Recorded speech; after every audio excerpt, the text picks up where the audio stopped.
and our weekly video segment to take you into the back shelves of your local video store, back where it says horror videos, and where kids are devouring some awful films that we call the video nasties.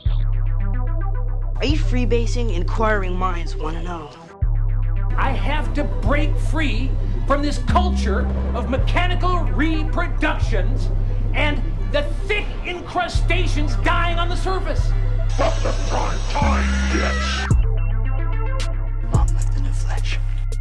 The pain, I can assure you, will be exquisite. As for our deaths, come with me and be immortal. We have such sights to show you. Gotta return some videotapes. Bonjour, les chiens de horreur, et bienvenue dans le podcast It Slays. Je suis votre humble host, Rowan. Oui, say an awful Hillary Duff, choreo edit Mike. And bonjour, je m'appelle Colton. And we are back for a French episode. This is entirely going to be in French. I guess I'm already speaking English, so we ruined that one. French immersion, I'm sorry, Mom. It just didn't work out. I can't speak it, obviously, from the intro. Friendship ended with French immersion. Exactly. But we are back for another episode. And yeah, I'm excited to get into this. Let's see how my fellow podcasters are doing. I was going to try to think of something else in French to say, but I couldn't. What would you say? Like, comment ça va? My friends? Mes amis, comment ça va? Is that like, how are you doing or something? How are you doing? Yeah. Jeez. That's something, all right. Yeah, I feel bad for anyone that is French that may listen to us. I know there's people in We just France. lost all of our 10 French listeners. Yeah, jeez. But let's get into what are we consuming, because I always feel bad because I always take up all the time. So, Colton, we're going to start with you. What have you been watching and listening to, reading? We know all the prompts. Well, I never get into reading or what I've been listening to. It's always just watching for me. So words. Yeah, and of course, I haven't had time to really watch anything. I worked 74 hours between Monday and Friday last week. So that's it? Yeah, I've been very busy, to say the least. But since we last recorded, Better Call Saul has now officially wrapped up. And The Rehearsal also finished its first season and was renewed for a second season. So I did watch those. I thought Better Call Saul's series finale was very disappointing, in my opinion. I just sort of think the show ran out of steam and had, these long gaps in between production, for the seasons that it certainly didn't help. A lot of the Breaking Bad cameos feel kind of unnecessary to me, and I don't really like where they left the character of Saul Goodman in the end.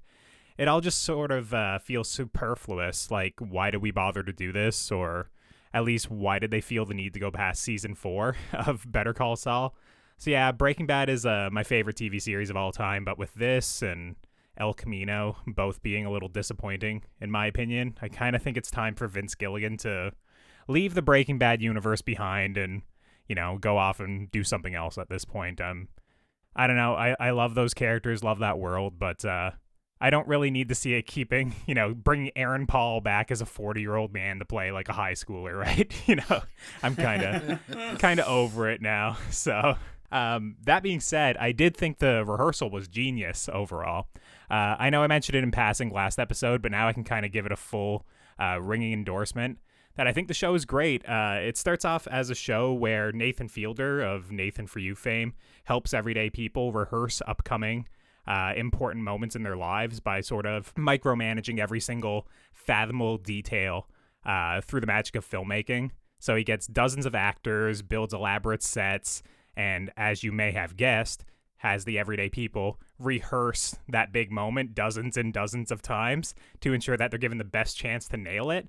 But as the show kind of progresses, its scope changes and it sort of veers into like absurdist territory, analyzing Nathan Fielder's own shortcomings as an artist and whether or not exploiting these everyday people for entertainment is the right thing to be doing. Even if he does have good intentions in the end.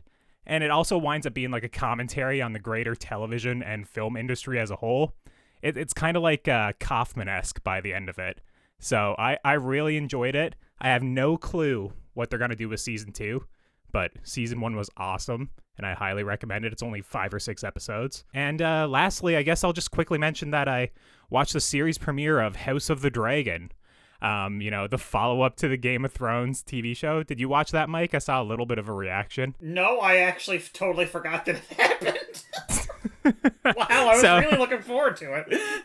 Yeah, it came out last weekend and set 170 years before the events of the original Game of Thrones, and despite it having some really bad dragon CGI and some even worse wigs, I thought it was actually a pretty promising start. It reminded me more of season 1 of Game of Thrones, where the show focused more on political intrigue and strong characters and superb writing, other than, action and spectacle and, just noise, essentially, is what kind of the later seasons devolve into.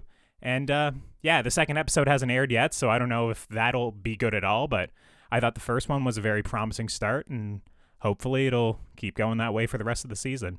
But yeah, like I said, I haven't had much time to watch anything. I watched, The Invitation, but I'm not going to talk about that anymore. So, Mike, what have you been consuming? What have you been watching? Oh, what have I been consuming?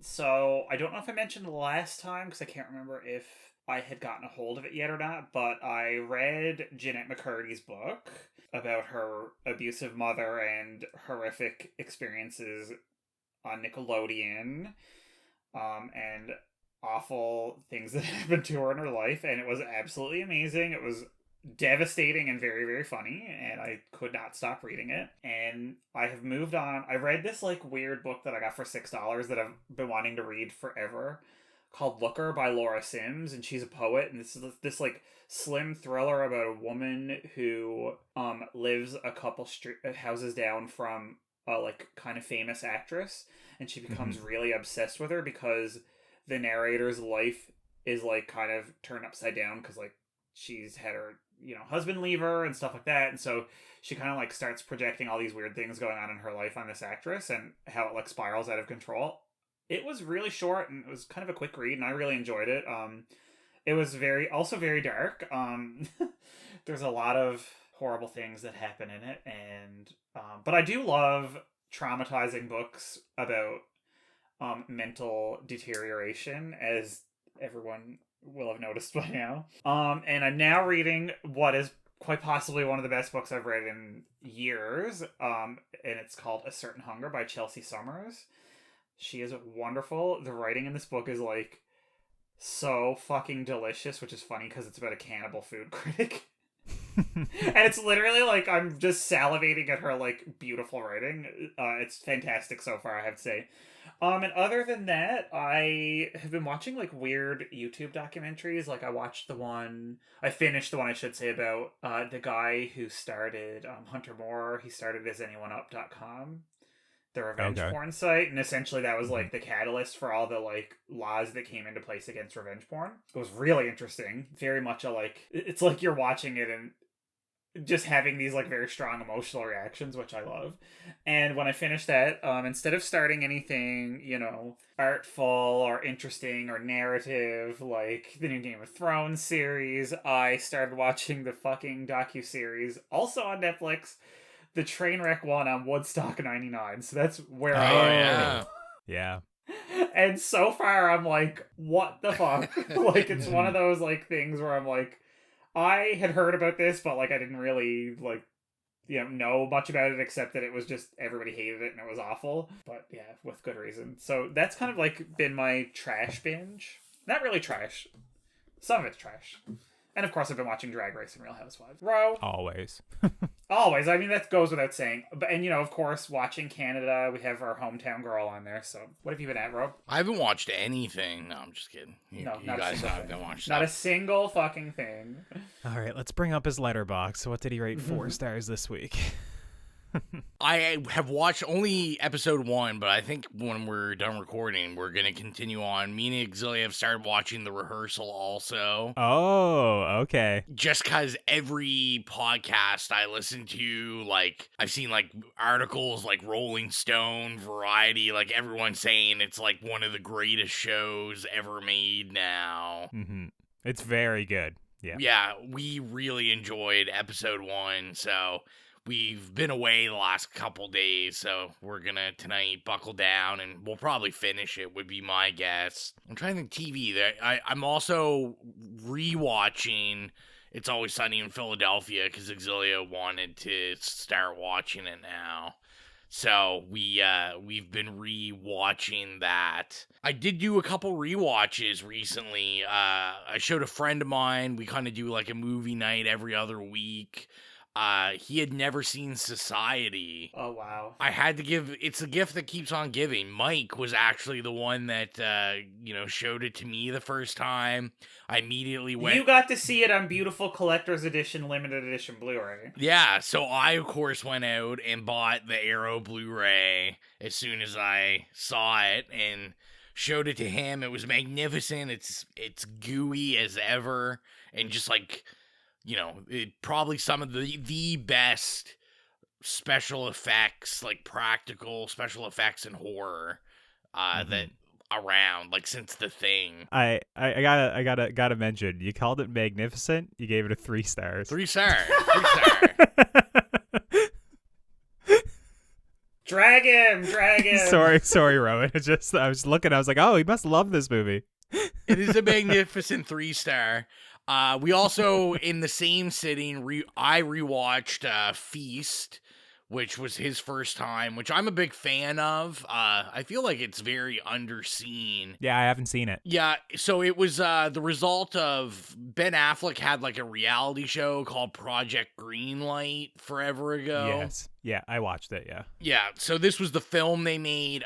It's very... If you're in the Rob Zombie, it's very Rob Zombie style. I described it as Rob Zombie mixed with those like Crank movies, because it's like it's the most fast-paced movie you'll ever watch. Like the camera's zooming everywhere. It's about monsters that just like fuck everything, and it's wild, super wild. I have to say, when you said those Crank movies, it took me about a solid 45 seconds to figure out what you were talking about, because immediately I kept turning over in my head and saying, this is not what he's talking about, that it was the Jerky Boys. No, not the Jerky Boys. Or Crank Yankers? I think that, I don't know. Yeah, sorry. I just I was so confused for like 30 seconds. That would be a weird combination. But yeah, so I highly suggest, there's 3 of them. There's only one of them on like DVD Blu-ray. I don't think the other 2, I don't know what happened to the other 2. I have them on like a burnt disc, but it's a crazy trilogy. I'm surprised that I never got an angry text from Colton over this. So I rewatched Whiplash. I'm going to mention it right now. You can go ahead first, but I must have missed it. I was too busy. And I just saw it here now. I'm not pleased. Go ahead. I don't really have anything to say. I rewatched Whiplash. I did not like it as much as the first time I saw it. I loved it when I first saw it. This time I was just like, this is literally... Wait, the roller skating movie? No, the one with like Miles Teller. The drumming movie with Miles Teller and why is his name escaping me? J.K. Simmons. Who won an Oscar for it. It's the drumming movie from 2014, Damien Chazelle. What am I thinking of? I don't know, roller skating movie? Yeah, there's a roller skating movie Elliot Page is in it? Yeah, Whiplash. That's also... Is it called Whiplash? Yeah. Oh, okay. Oh, okay. You're really confusing me here today with these. Come on, guys, get original. Like, pick a better title. But yeah, no, I just wasn't as big on it as I was the first time. I was just kind of like, this movie's literally just... Everyone's an asshole in it. They're all terrible people. Just, I wasn't into it. Maybe if I watch it again, maybe I wasn't in the mood. It's not like a terrible, terrible movie. Well, I would think you should call it magnificent, considering you gave it a 3 stars, just like Society, but And then another rewatch I did was rewatch the original Airplane movie with Exilia. She had never seen it. As problematic as some of the humor is in it now, it still holds up pretty well. It was pretty funny. It's awesome to see like Kareem Abdul-Jabbar in there. That is one movie that will never not make me wheeze with laughter. Oh, it's super funny. A first time watch for me, I watched Insomnia, Christopher Nolan. Oh, cool. And I really liked it. I mean, I'm a huge Pacino fan, and I love Robin Williams. I had an awesome time with it. It might be up there with, like, maybe one of my favorite Nolan films, just because You're not even going to mention Oscar winner Hilary Swank? Yeah, Hilary Swank. Dude, also. your taste is wild. Like that's wild. Like widely known to be like Christopher Nolan's one of his weakest movies. It might be my favorite, man. It's you rated it the same as Jaws, dude, which is just insane. It's on the Jaws level. I really enjoyed it. I mean, I like any movie that has Robbins play the creepy like villain role. Yeah. I saw a lot of flack about like Pacino's acting in it, which I didn't really understand because I was like, yeah, he's not screaming, but like he's supposed to be a guy with insomnia that hasn't slept in like a week. So I thought it was pretty good. I mean, I'll blow by quickly. I watched all the substitute action movies. I went through this, like, bad kick. And, man, they just get... Where did you even see those? Tubi. It's all about They're on Tubi. Tubi? Oh, wow, that's wild. Okay, I didn't know that. Oof. I'm like, this is so fucking random. Like, where would you even watch those movies? Yeah, they're pretty rough. The first one is, like, super problematic and racist. They kind of straightened themselves out, oddly, as they went direct to video, where... Wasn't that when they switched over to Treat Williams? Yeah, Treat Williams, I guess, was a little less racist in his movies. Although, I will say, oddly enough, for any kind of action series like this, the fourth one, I really liked. It was way better. And it was really bad. Bill Nunn's in it, so that was awesome. I'm going to throw out there that the fourth movie of any series is always good. Yeah, so... And then after that, I watched American Ninja for the first time, which was fucking... It wasn't good, but it was so bad it was good. It's like your typical 80s, like... For some reason, there's just this white American guy that's a better ninja than real ninjas. And it was just bizarre. And then I watched the NYX 2022 13 Minutes of Horror on Shudder. I highly suggest this if you haven't watched it. It's literally only 13 minutes long. Each short is only a minute. It was pretty good. I didn't give it a high rating on Letterboxd just because... Like most of these things, there was one or two that were really, really good, and then there was like some mediocre ones. But these are like shorts on like $0 budgets, and they all have to do with like technology and horror. I got to check out Allegoria, which is Rob Zombie's brother, Spider-1, his film directorial debut. Spider-1 Zombie? I like to think that's his real name. I enjoyed this. It's an anthology about art, and like what artists sacrifice for their art. And I thought most of the stories were pretty effective. Lots of creepy stuff in it. He definitely has a way different style than Rob Zombie. He's very mumblecore. So it's, yeah, totally opposite. Like yeah, exactly. And then, yeah, like Colton said, I saw The Invitation. That came out today. We're recording on Sunday. We did a Now Slaying on it.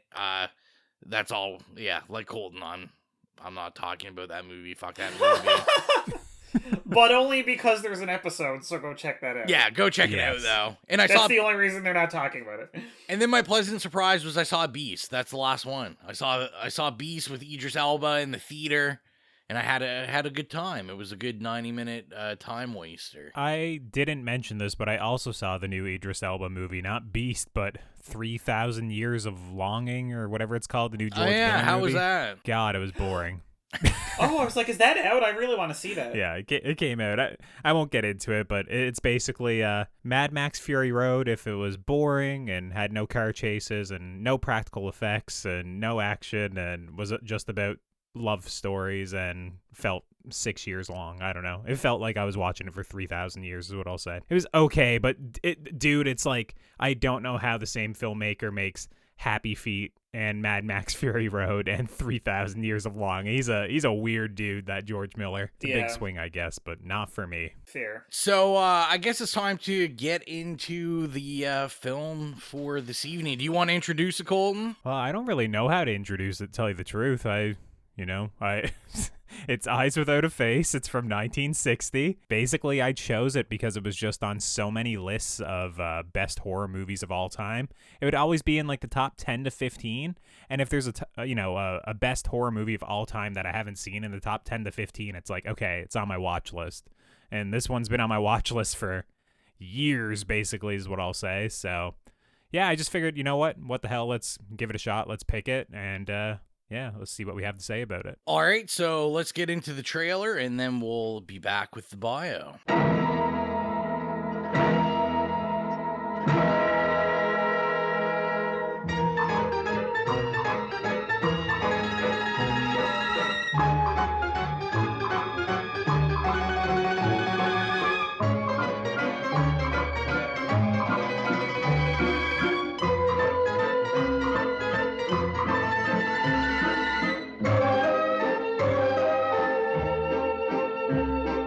Eyes Without a Face was directed by George Franju and written by Pierre Boileau and Thomas Narcijak. And the story is as follows.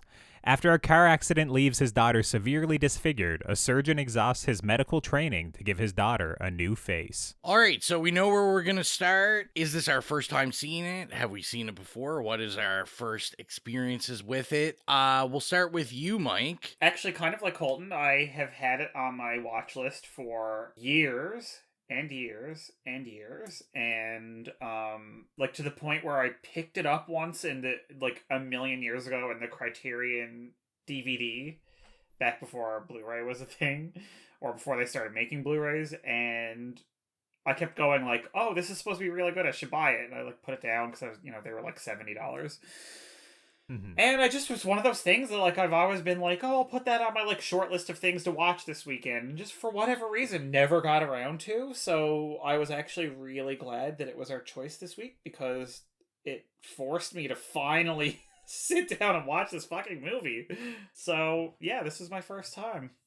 What about you? This was the first time I've seen it. I recognize the cover from the Criterion Collection one. It's always kind of popped up on lists, and it's been kind of on my radar. I can't say I was necessarily like actively seeking it out and wanting to watch it sometime, but I like when Colton forces us to watch, something pretentious.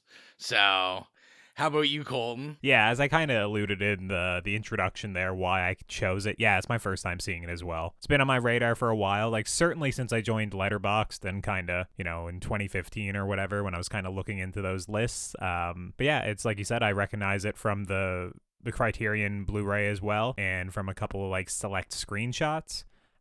So yeah, I was like, it's time to kind of force us all to watch this. I kind of had a hunch that you guys never seen it, so I was like, all right, let's get something fresh in here that you haven't seen dozens of times, like some of our choices. So let's get into the meat and potatoes. Now this one's weird because normally I start off with your favorite kill, but I feel like that's kind of... it's fairly difficult to do in this one. There's not a lot of on-screen killing going on. So maybe just your favorite scene. I guess if you do have a favorite kill, you could let us know. How about you, Colton? What's yours? I'll go with the heterograph scene the first time where we're seeing the face transplant. Like, it obviously goes on for a really long time, and I watched this with a friend of mine for our like weekly movie night, just kind of, getting two birds with the one stone sort of thing. And when I was watching, I was like, okay, yeah, all right, they're just painting or, drawing a pen line around it. And I was like, okay, they got like a Sharpie on the end of a scalpel. But then it keeps going and going and going, like where they got all the forceps and they got like, I don't know, 20 of them around, and then they're peeling off the face and stuff. I was like, all right, this got a little bit more extreme than I expected. Of course, it's 1960s extreme. But I was like, okay, this was like a good 4 to 5 minute sequence that kind of delivers what you were looking at happening in the movie. Like you were waiting for a face transplant for this movie. So they delivered what what our expectations were going into this. So yeah, that was probably my favorite scene other than the ending, but maybe I'll leave that for one of you guys. So yeah, what about you, Mike? What's your favorite scene? I kind of have two. It was a little bit difficult because this is like, definitely like a kind of a mostly slow burn type of movie. Oh, yeah. Yeah. It's like very much a simmer. Two parts that I just really enjoyed for like different reasons were, I love the first scene where she takes the body out of the car to dispose of it.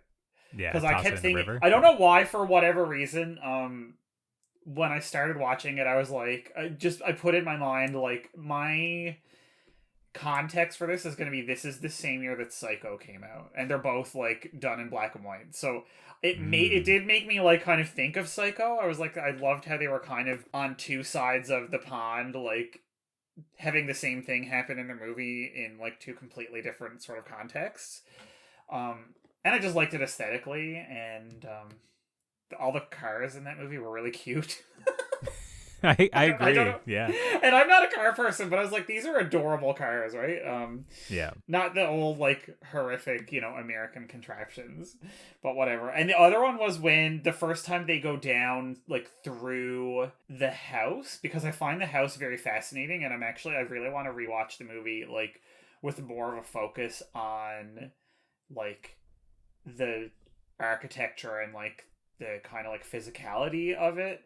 When they are taking her down through, and you first see like where they go, and like the secret passageway, and like where the like lab is, or the operating room, whatever you want to call it, and like the room with all the dogs in the cages. And I just thought that was really cool, first of all, because it like really makes it really gothic and sinister. And also I just loved all the dogs in cages, because it was like, kind of like a prison anyway, and there's like the bird in the cage, all the birds, and I was like, obviously it's a bit heavy-handed, but like I just thought it was like a really neat touch, and it just made it feel like a gothic nightmare, underground, subterranean torture chamber. What are your thoughts, Ro? Probably my favorite scene is like, I like kind of in the beginning where like the like carnival-esque music kicks in. Oh, I forgot to make a note of that. Yeah. It's so jaunty. Like, yeah, it comes on, and then Larry David comes on the screen. I'm like, shit, I put Curb Your Enthusiasm on instead of this movie.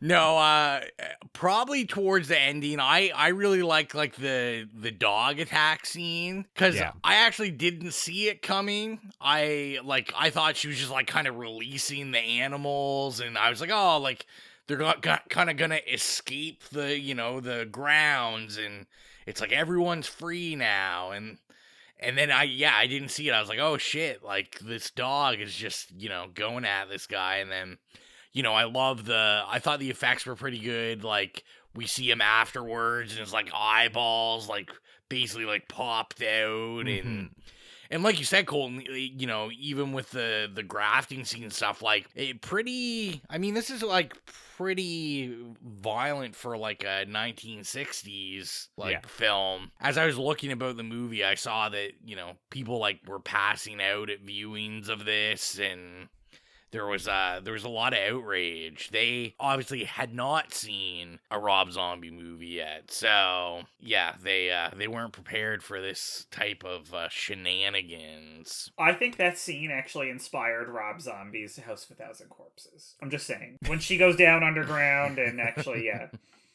yeah, I mean, totally the same thing. I was gonna say, like, I knew coming into this, like, how influential it was, that a lot of directors are big fans of this, and Billy Idol. Yeah, and Billy Idol. By the way, it's very, very, very hard for me to talk about or think about or watch this movie without having Billy Idol's song of the same title just on repeat in my head. I just have to throw that out there. I gotta address the elephant in the room. I'll make sure to use that for the Instagram story when we put it up. Okay, yes, please.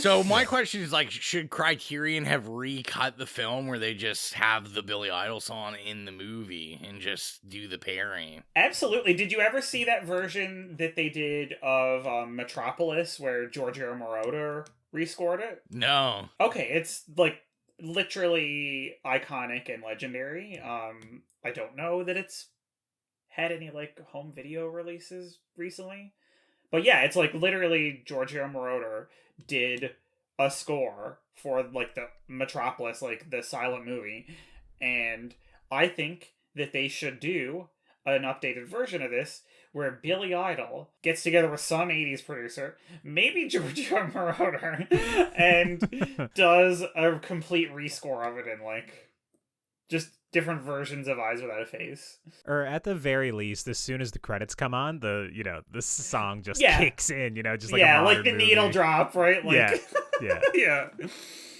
I'm into it. I was just saying, like, I feel like so many of these older movies that, like, I kind of have a blind spot for, and I watch, and I'm like, yeah, I know. Like, this is kind of like the Dracula thing, right? Like, I know how influential this is, and all that kind of stuff. But watching this, there was so much of it that I guess I shouldn't be surprised. I always am that I'm like, man, like, I'm thinking of so many movies that have just kind of like, you can obviously tell how this influenced so many movies. Just like Coneheads. Yeah, like Coneheads, obviously. Sorry to ruin your Coneheads viewing by making you watch Eyes Without a Face, right? But yeah, just like the mask, the style of the mask. I thought you were talking about Jim Carrey's The Mask. Jim Carrey's The Mask. Well, that this inspired it. Well, and I was gonna say, like, not even.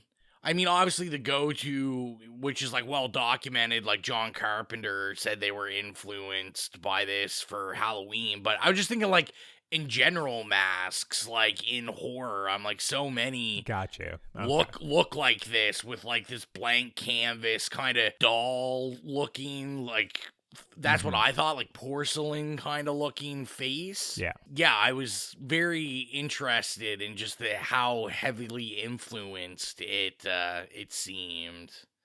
Oh yes, Mike showing off the Alice Sweet Alice Blu-ray, which I still haven't seen, so I won't comment on that one. I was actually quite impressed with the mask, like, in the movie. From screenshots of the movie, at a glance, I think it probably would pass as, like, a young actress's face. So, in the movie with, the black and white photography, there was numerous scenes where I was like, man, like, honestly, this mask is, like, pretty good.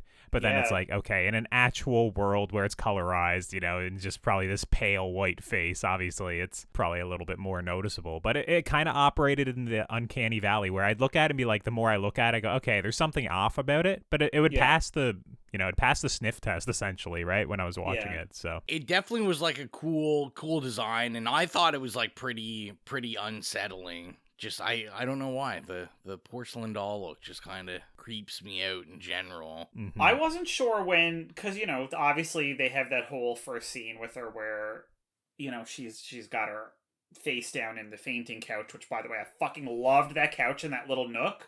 I was like, please give me this whole room. But I will not go there. But yeah, and then they're like, you have to put on your mask, and they're all, like, kind of pleading with her, and then it shows it, and I was like, of course, A, this is going to look awful, more than likely. And B, I was like, it's going to be one of those things where they put the mask on her and then she doesn't speak anymore because it seemed like it was going to be like completely, But then it's actually really well done, and you can see like, oh yeah, the mask is like perfectly molded, but also like you can speak and like it moves. So I thought that was like extremely well done practically for that era.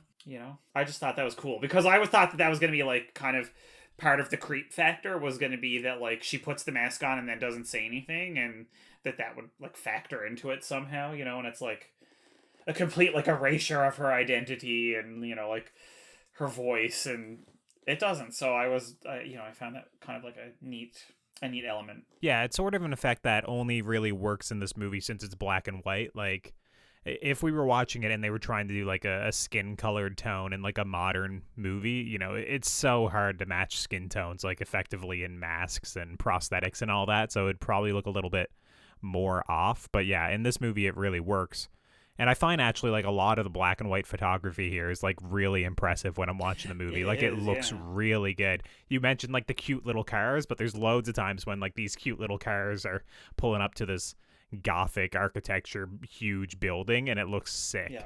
There's so much of it that like when I'm watching, I'm like, damn, this is a movie that has a lot of good shots in it for sure. It really does. Like it looks, I don't know, what the money situation was like, but it looked really good. It looked, like they pumped a fair bit of money into it. Well, I was gonna say, like, I would assume we got like a decent budget for the time, because everything, like, I'm not familiar with the director, but everything I read said that he was like a pretty like world famous French director, especially like silent film era that he was like one of the greats. Oh, okay. Yeah, like a lot of the reading into this was interesting because I guess like most people at the time thought this was like career suicide for this guy. Apparently his main focus was like documentaries. You know, he had won all these awards. He was like considered this pioneer, and then as we know, you know, well noted in like horror history, back then when you started making like a genre film, that usually wasn't like a good sign, as we still see now. As a director that has like some weight behind him, he immediately wanted to make sure that people knew he didn't view this as a horror movie. Yeah. Of course. Yeah, I was just gonna say another thing I found interesting watching it and kind of knowing some of the history about it was, like a lot of these films, apparently very hated when it came out. It wasn't like a critical darling. Most people thought it was pretty bad. I really liked, I read there was a story about like someone from Variety saying that they enjoyed the film, and Variety tried to fire them for liking the film because they thought it was like such a bad take. Jeez, I never even knew Variety was around back then. Neither did I. No, although I was curious. I was like, maybe it was like another magazine called Variety. That was like an entertainment thing. But yeah, I read like multiple sources on it that were just like, yeah, it was like a critic, and they were like, hey, everyone said this was really bad. It's really not. It's pretty good. And then they pretty much almost lost their job over saying the movie was good. I do feel like next time I watch this, I'm going to have to double feature it. I had read that in the US, it was actually double featured with The Manster, which I recently bought. I haven't watched it. Of course you did. But Scream Factory put it out, and so I'm very interested because I don't have it pulled up. But apparently this had like a totally different name outside of the French release. Yeah, it was something sort of like that sounded like Universal Monster-y, like a Frankenstein type movie or something. The Horror Chamber of Dr. Faustus. Yeah. Which there's no character named Dr. Faustus, so probably a big disappointment when you went and saw this. You're like, where the fuck is Dr. Faustus? Faustus, more like Fausty, all right. Wow. Did anyone find that the main guy looked like an overweight Robert Downey Jr.? I just have to throw this out there. Yes. When I was looking at him, I was like, he looks like a French, fatter Robert Downey Jr. Like, if Robert Downey Jr. never quit doing drugs and drinking. Yeah, exactly. Like, it's just kind of like Russell Crowe size now, but Robert Downey Jr.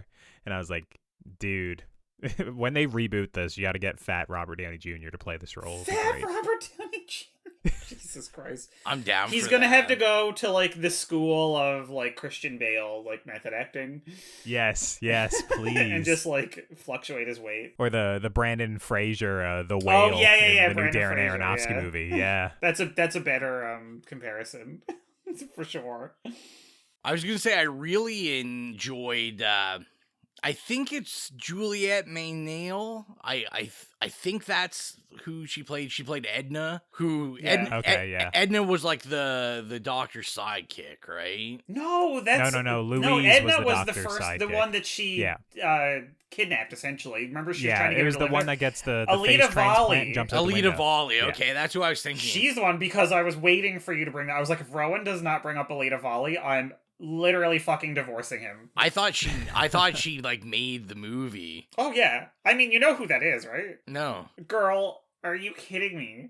I don't know who it is either. Who is it? The OG Suspiria, the tall, severe Miss Tanner. That's her. Okay, that's awesome. Yeah.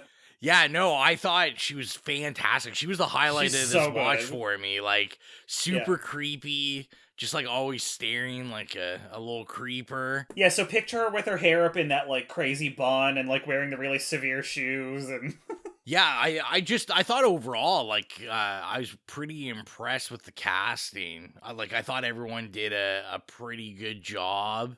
Maybe not the guys that played the police, but I mean, those guys weren't the greatest. Police is a thankless role. Yeah. It's fucking police, so you're always gonna look like trash.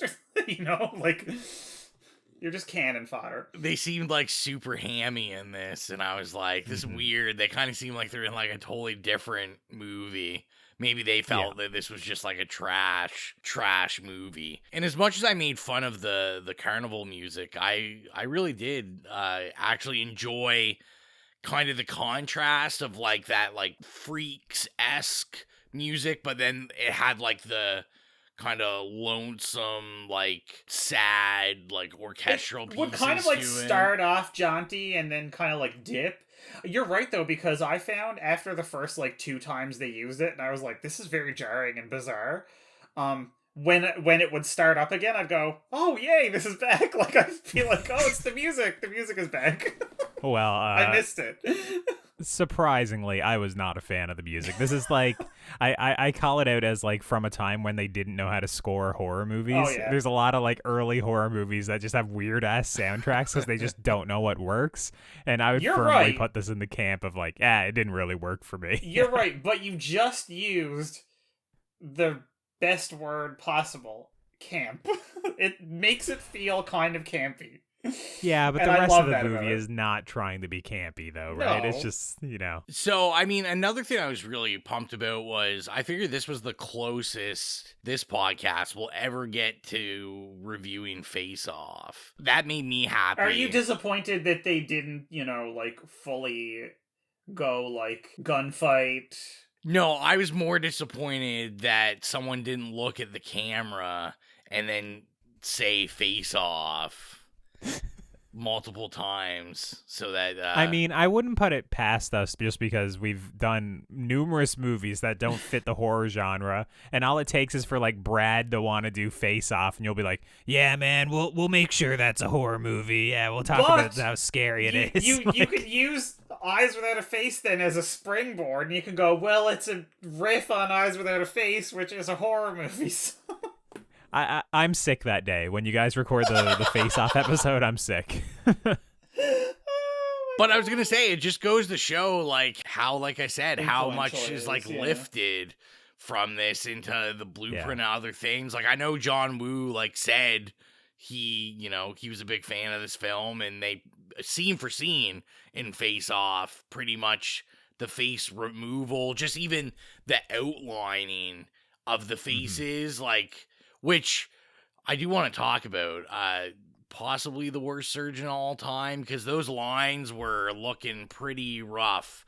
They were like... I was like, my note was like, this is the most slapdash surgical marking I've ever seen. It's like, literally, I take more time writing my name on a piece of paper than this guy is his, like, cut lines. When he went under the chin, and it was like the lines didn't even meet together. They just kind of... Match it all, yeah. It was just, I was like, you just shaved off half of her chin on one side, like her cheeks and her, her jaw and whatnot, right? It's just like, I hope he never has to do any work on me. But also, I have to say, but because you brought up Face Off, I'm just going to say that, like, at least this movie was more realistic in that, oh, look, this face we just put on this person starts to rot after like 3 days and fall off. I was like, thank you. At least you're acknowledging that it is ludicrous. You know what I mean? Mm-hmm. I did love when they put the face on that they think is going to work. And then they do, like, the portraits of the face decaying, and they're, like, describing, like, what's going on, why the process is rejecting. I really, really like that sequence. When it first started, I wasn't sure, because I'm like, oh, it's weird that we're just going these, like, still shots of, like, the makeup effects. But then as I thought about it, I was like, yeah, this is, like, pretty effective. I like it. It was really effective. It was kind of horrifying. Yeah, it was like, it was pretty terrifying, and you kind of got almost like this like cold clinical feeling where it's like exactly you can imagine him like showing still shots to someone and being like, here is like what happens to this. And I didn't even I guess I didn't even predict it going that way.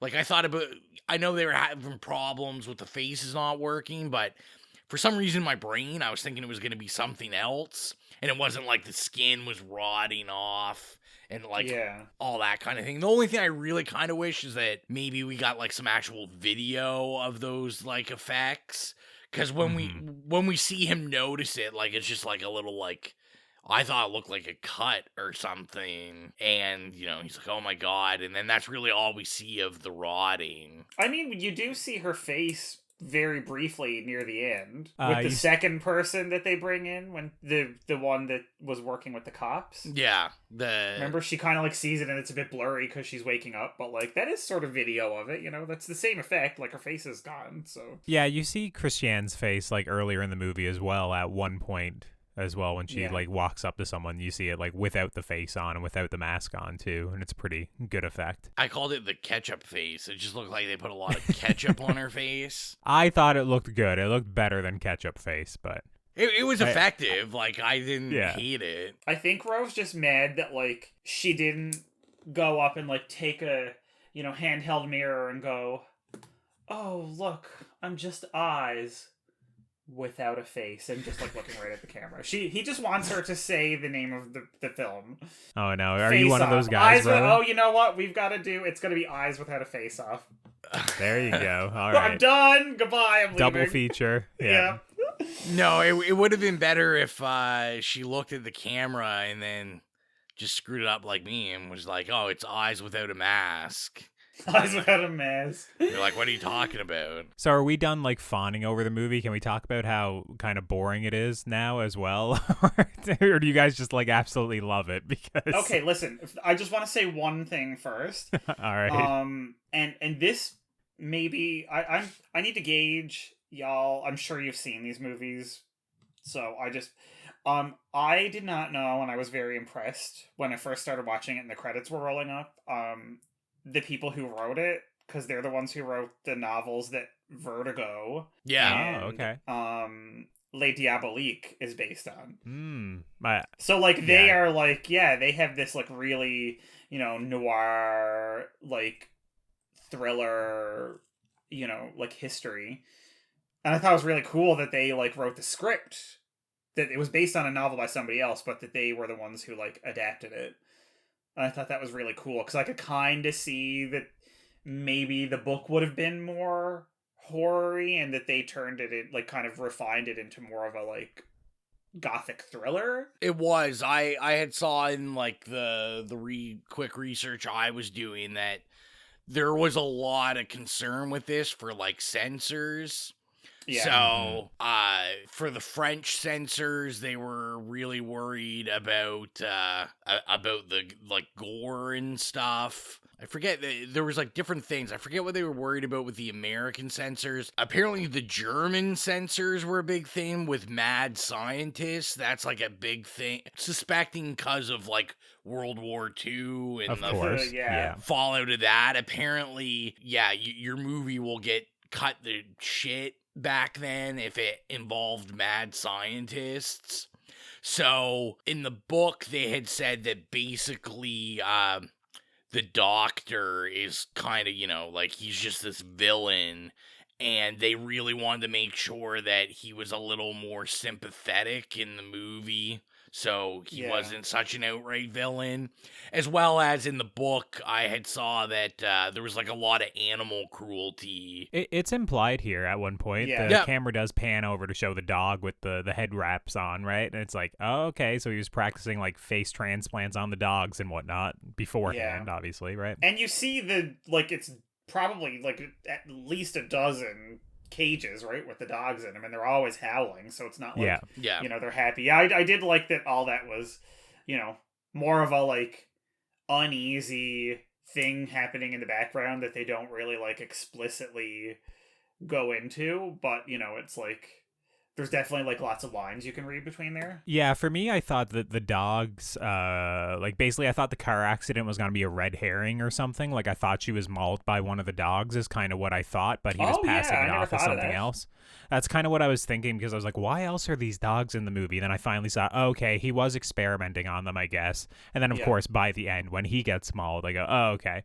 But I did think it was kind of like a lie at some point, right? That it was just like, oh, yeah, it was a car accident, but really she got mauled by a dog or something. But yeah. And that's why he feels so guilty, because he's the one keeping the dogs in the house. Yes, and mistreating them and all that stuff. I thought there was going to be some sort of reveal or something like that, but it didn't come, so... Yeah, because they keep talking about the accident in, like, very vague terms and how he felt guilty and it was his fault, and I kind of thought that there was going to be some sort of, final act, like, twist, like you were expecting, but your mind went off in a totally different direction. I was just, like, waiting for, like... what the accident was, and they just sort of, like, it's never addressed, and I'm like, okay... I'm just trusting them at this point.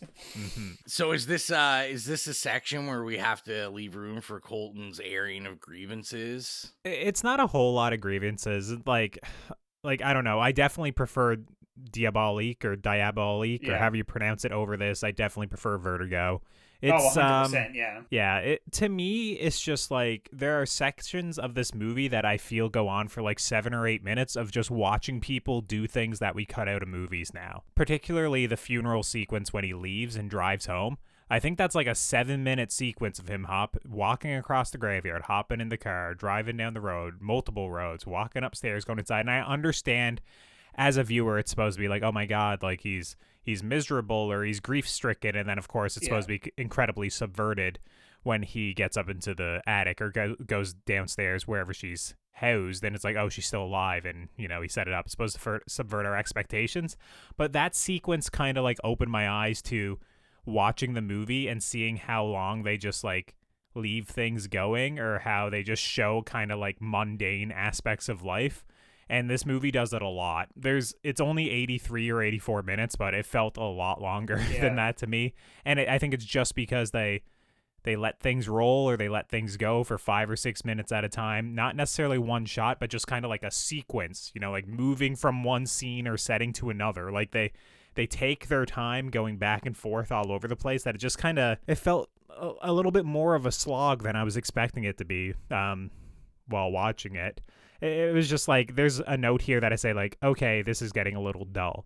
And that's kind of how I felt, like kind of around the midpoint of the movie. I was like, all right, this is losing a lot of steam. And it picks up in the last 5 to 10 minutes, but I definitely was feeling the length here. I don't know if either of you guys felt that way, but... Yeah, no, I totally get it. And there definitely was like a few pacing issues. There was 1 or 2 parts where...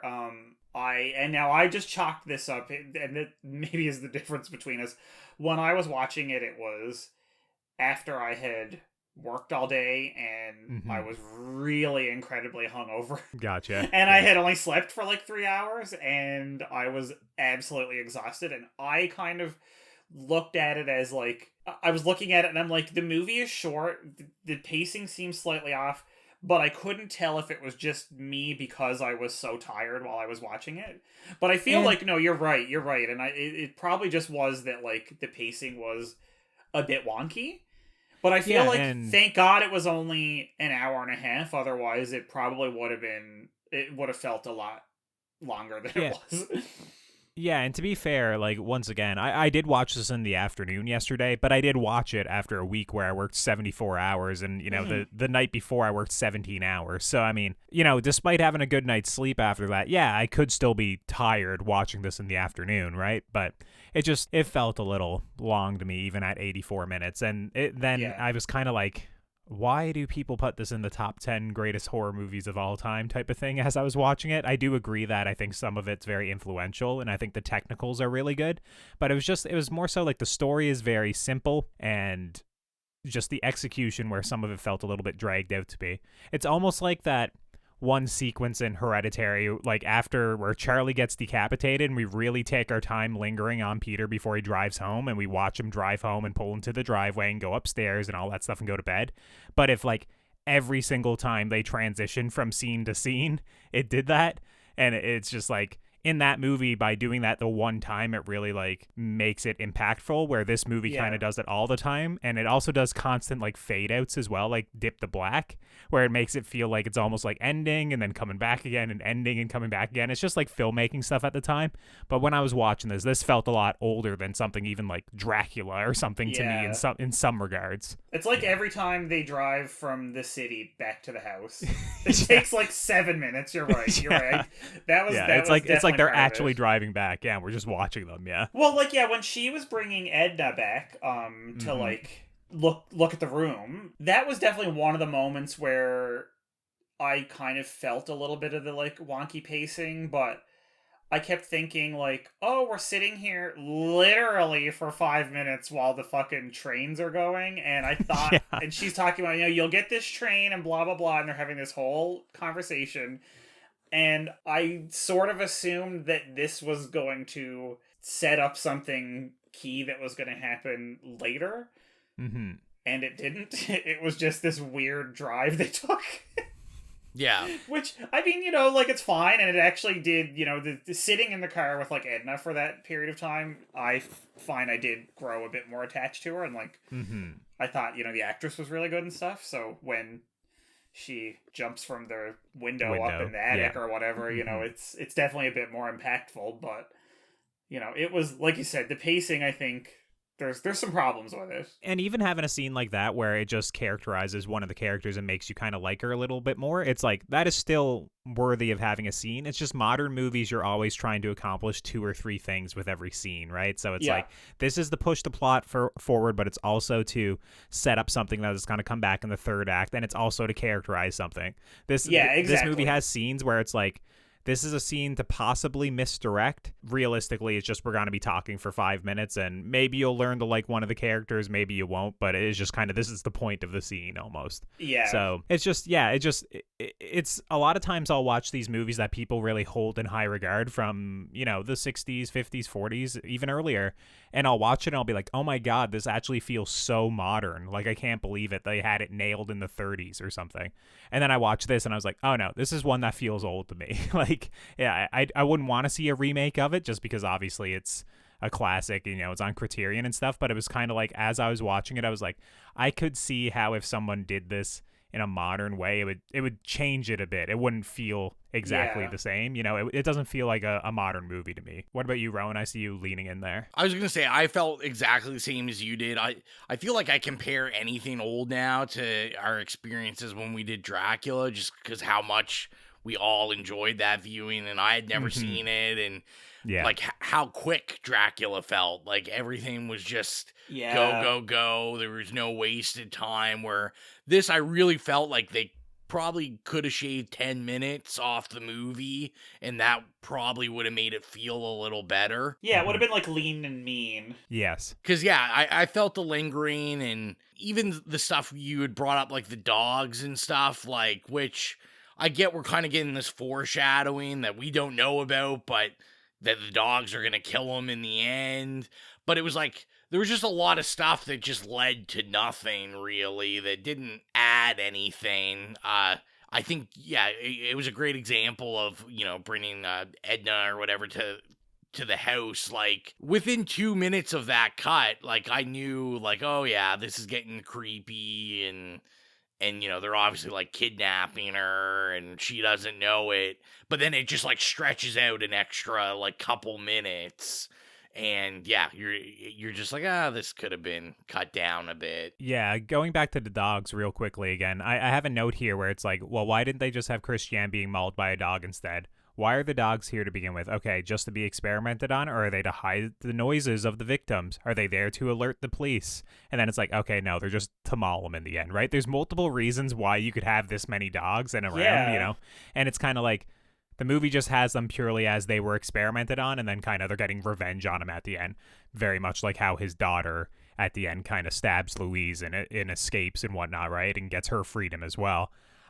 I get the cinematic parallels there. It was just kind of like, I was expecting more to it. And once again, I just find the movie very simple overall. That's why when I did the synopsis, it's, one sentence, it takes me like, 7 or 8 seconds to read it. It's just because there's not a whole lot to it in terms of plot, at least. I got like a weird, and I feel like maybe this ties into the like simpleness of plot and stuff, but like, I don't know why I wrote like, why am I getting Snow White vibes from this? But there were points in it where like it felt like I was getting echoes of like different fairy tale stories. Yeah, I can which see that. I think is I don't know if that's what they were going for or not, but it's like maybe I feel like they were recognizing that like the same kind of sinister elements of humanity that like always come out in fairy tales are at play here, and that they were kind of trying to do a modern version of that, maybe. Well, they do mention like the mirrors and whatnot as well, and like obviously Yeah. in this movie it's so she can't look at herself,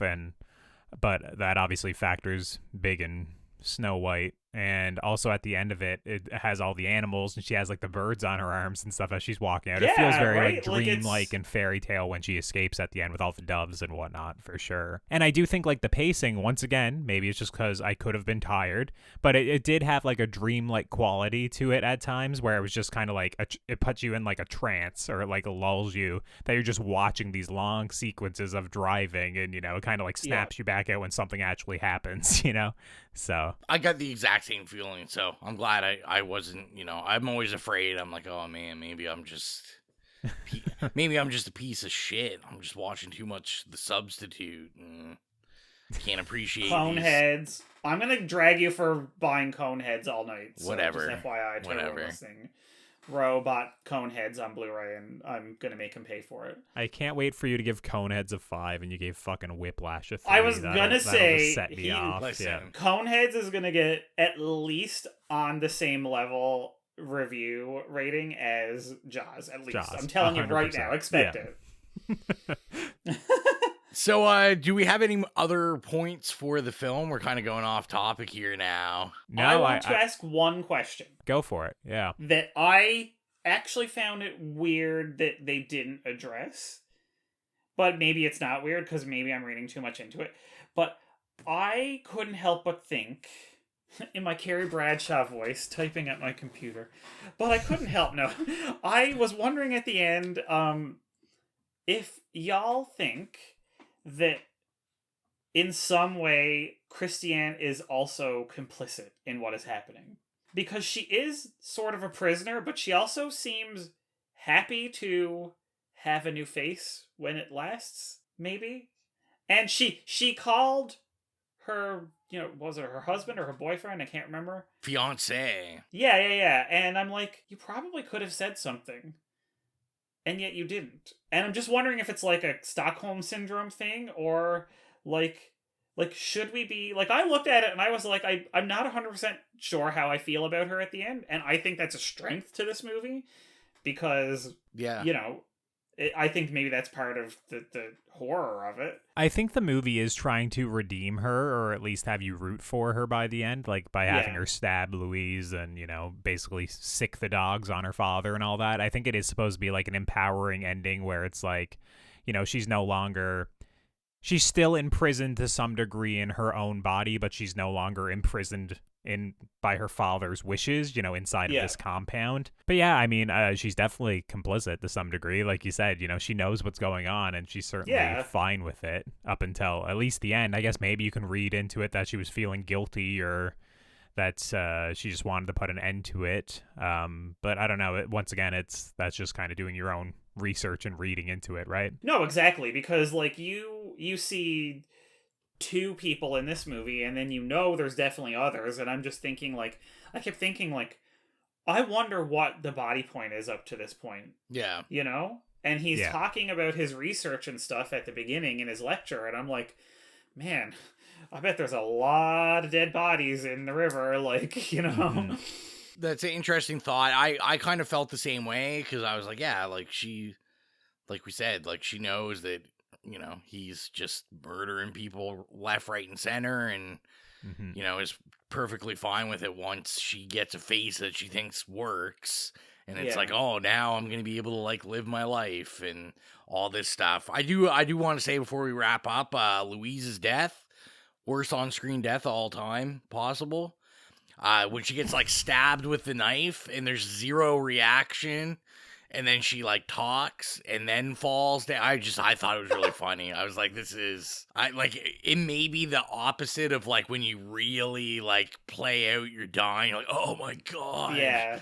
I was like, it's the opposite. She was trying not to go like. I kind of liked it. I liked Yeah? it. Like her eyes just went wide. It was almost like kind of shocked a little bit. It wasn't like stagey to me, but I could also see what you're saying, that it's like, yeah, maybe. Oh it was no, I've the been opposite of stabbed. staging. Yeah. And of course, that's a wonderful like moment because the whole neck scar and like she like they kept drawing attention to the choker. Like obviously her neck is like her kind of like weak point of where she got the surgery for whatever it is, and I just thought it was cool that she stabbed her with a scalpel in the neck, which was like that's like her spot. That was a delightful like little twist that I actually didn't see coming, that she was hiding her scar with all the pearl necklaces. I never saw that coming. I was like, oh, that's cute, that's a good detail. Yeah, right. Yeah, it was, and they make sure they draw attention to it, right? Like when the second girl's friend is there, she's like, or no, it was Edna's friend. Yeah. They're very specifically calling out that beautiful like pearl choker. So yeah. Yeah. I was kind of disappointed though that they didn't like, cause it obviously worked for her. Like they say that she got the face. It obviously is working. Yeah. So I was confused. Like we don't really know why he just can't do it again. And like why that worked with her. But we also don't know like, the damage severity on of what Christiane, happened. Was obviously very like devastating. This could have just been something simple with her, like maybe scarring or whatever. It could have just been early, plastic surgery. Maybe she, I don't know. What it should have been was a dog attack. That's what it should have been. Just exactly. So there's more reason. Exactly. Everyone should have been attacked by dogs in this movie. just to tie it all up in a neat little bow. Yeah. Yeah. So are we ready to land the plane and rate this film? Yes. All right, well, let's do it. So if you're new to the program, our rating system is nay, okay, yay, or slay. Mike, what would you rate Eyes Without a Face? Okay, so I will say this. While I acknowledge that there was definitely like some laggy pacing problems and some tidbits of the plot that were teased but never actually like massaged out in any way, or like things that I thought were going to be looked into and they were like just dropped. There's also a lot of elements to it that have really intrigued me and that I haven't been able to stop thinking about. And like Colton said, it was technically like visually, very well done, especially like, and I just keep thinking about its like place in the, like, say this was the year that Psycho came out. I know I keep saying that, and it's, keep thinking about other films of its ilk, like Peeping Tom and stuff. And it really makes me want to go back and rewatch it. So I'm going to give it a yay. And it's not a slay yet, but also the problems that I found with it, even though there was moments that were boring.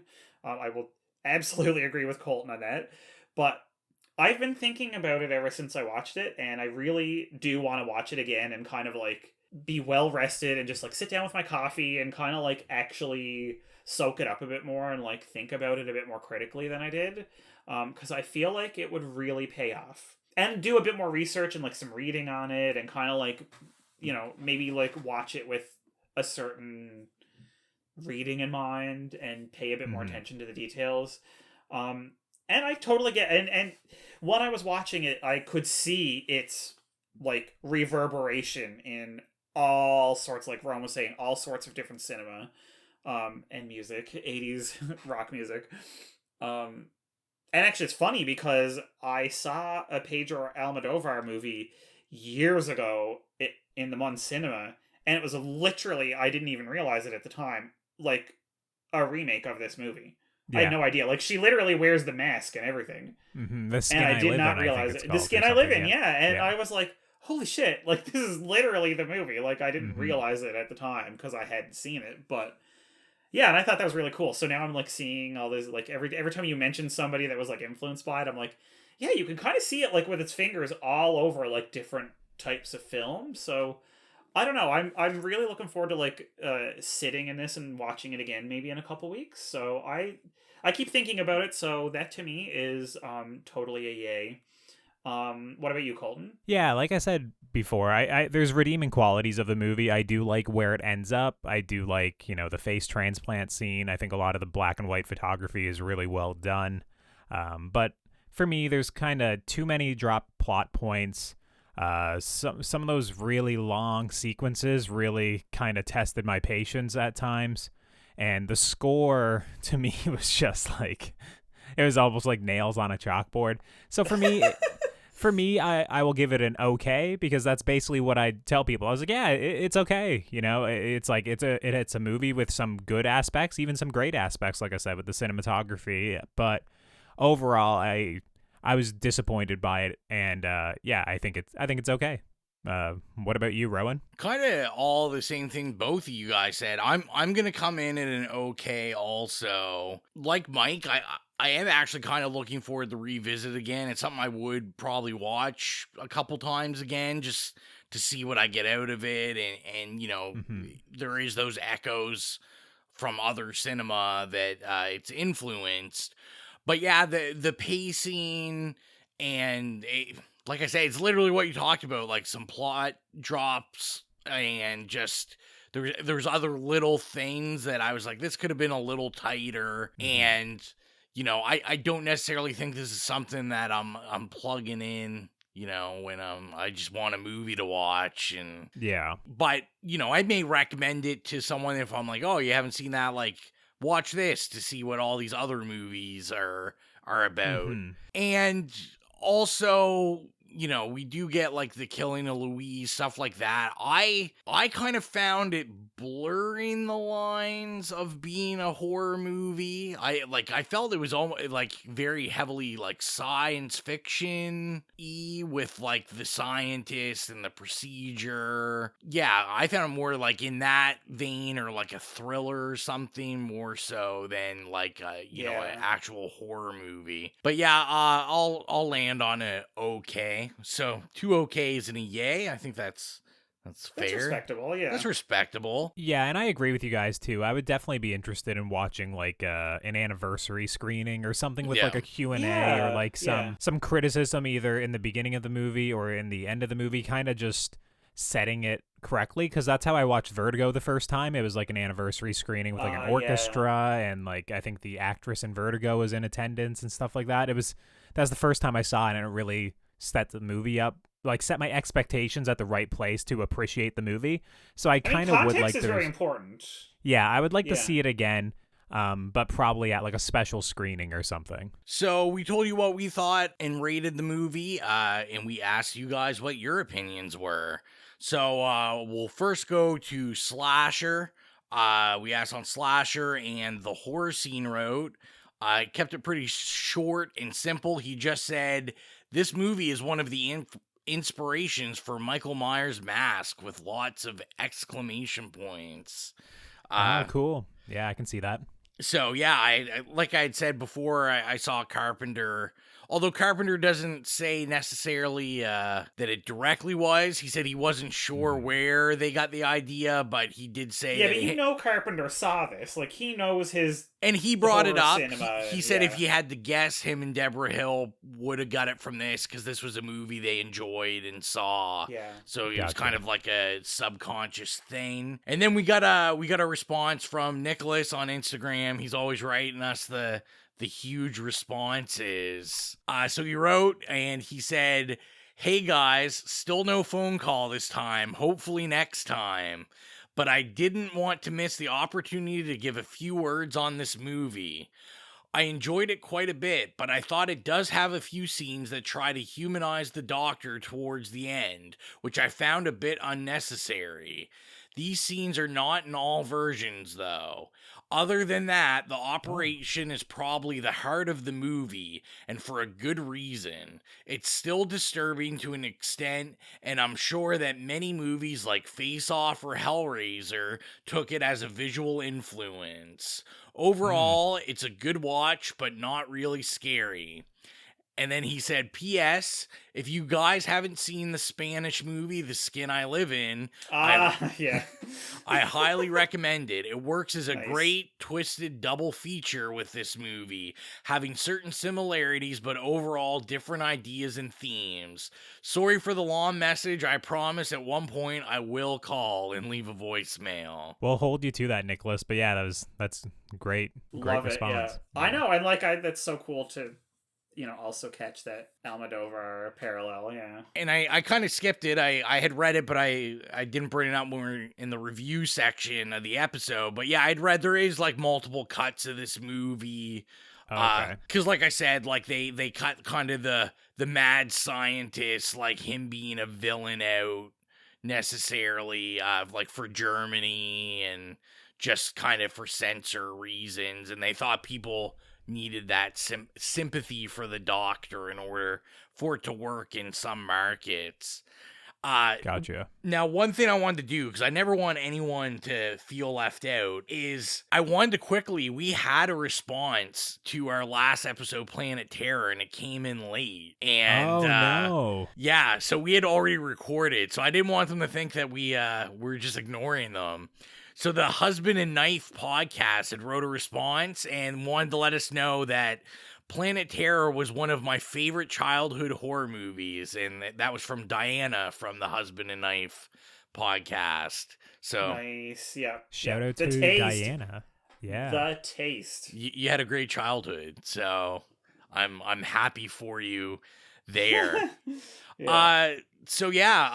If Colton, why don't you let people know if they want to get a hold of us, how they can do that? Yeah, I mean, if you're not following us already, you can do so at It Slays Podcast on pretty much every social media around: Instagram, Facebook, Twitter, Slasher, Letterboxd. I don't know, I'm probably forgetting something, but we're pretty much everywhere at It Slays Podcast. And if you want to leave a voicemail, like hopefully Nicholas will do sometime, you can call in at 1-902-418-8620 and leave us a voicemail on the Horrific Hotline. I think I could probably count on one hand how many voicemails we've got in. So not the most many successful. Of them were you? I mean, one or two of them were definitely me as well. So not the most successful portion of the show, that's for sure.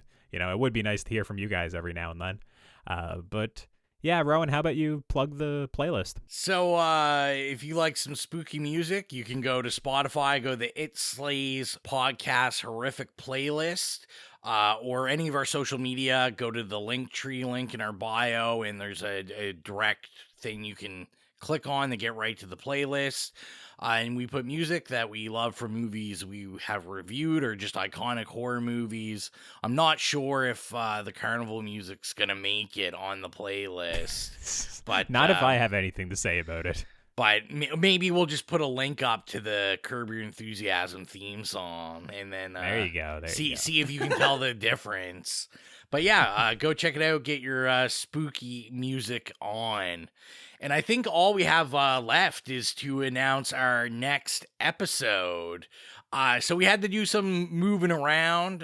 We have some people that apparently don't give a shit about the podcast, so they gotta That's go. true. How dare you? They gotta go away.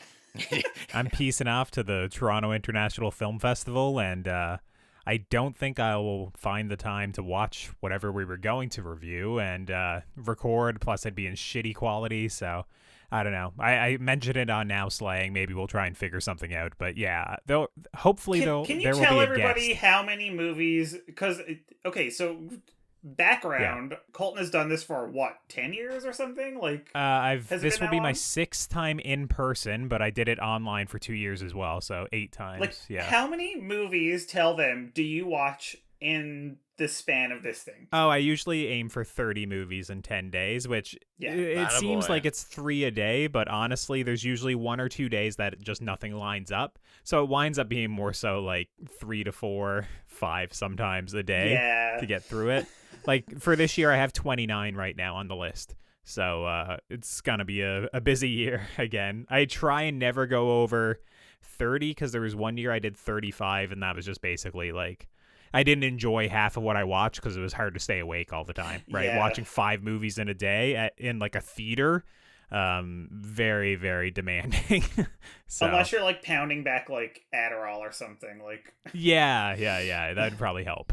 Yeah. Colton thinks we're an idiot. We're big idiots, but we know that he's ducking out because we did some rearranging, so it's a mic pick again.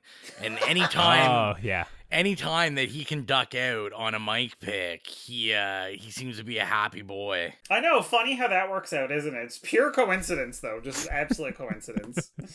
Yes, coincidence for sure. I get a text, dog shit. I won't be there.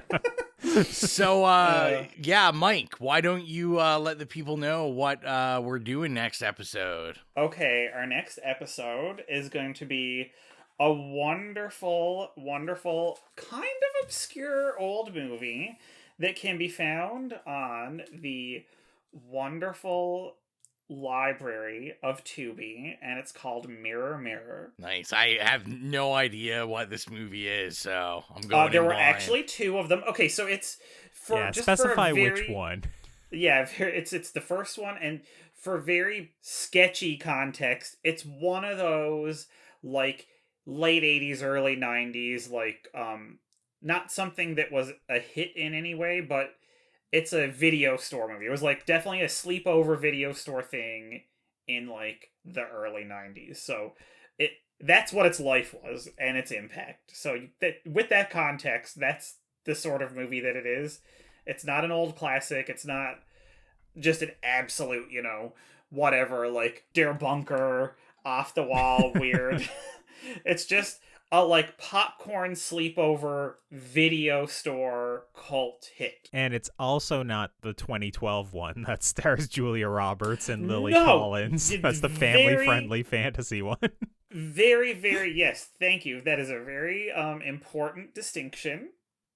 No, it is not the Julia Roberts movie. Okay. But if you watch that and then listen to the episode, maybe if you like do mushrooms or something, it might actually line up like when you watch Wizard of Oz while listening to Dark Side of the Moon. I don't know.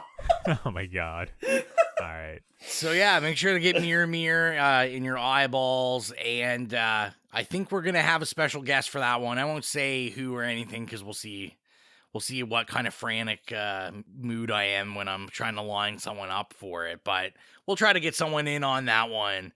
And I think that is everything. As always, thank you for all the support. And I am Rowan. Bye, it's Mike. And I'm going to get some pizza. See you later, and au revoir. We're going to expand our weekly video segment to take you into the back shelves of your local video store. Back where it says horror videos and where kids are devouring some awful films that we call the video nasties. Are you freebasing? Inquiring minds want to know.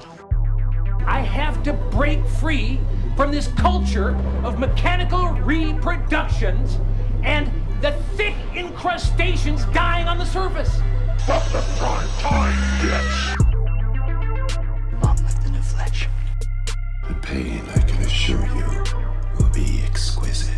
As for our deaths, come with me and be immortal. We have such sights to show you. We've got to return some videotapes.